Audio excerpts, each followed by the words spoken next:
Spanish লা লিগায় জিতেই চলেছে Real Madrid. এসপানিওলকে 2-0 গোলে হারিয়েছে জাবি আলোনসোর দল। রিয়ালের হয়ে গোল করেছেন এডার মিলিতাও ও কিলিয়ান এমবাপ্পে। শনিবার 20 সেপ্টেম্বর গড়ের মাঠে সান্তিয়াগো বার্নাব্যুতে এসপানিওলকে আতিথ্য দেয় লস ব্লাঙ্কোসরা।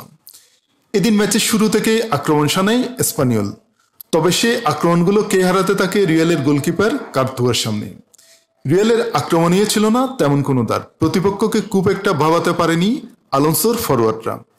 ম্যাচের 22তম মিনিটে মিলিতাওয়ের দুর্দান্ত নৈপুণ্যে এগিয়ে যায় রিয়াল। সে লিড ধরে রেখে প্রথমার্ধ শেষ করে লস ব্লাঙ্কোসরা।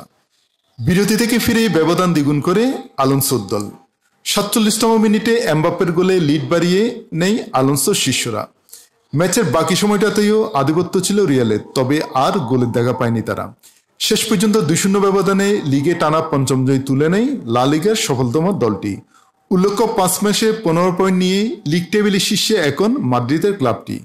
মঙ্গলবার দিবাগত রাতে লেভান্তের মোকাবিলা করবে এমবাপ্পেরা।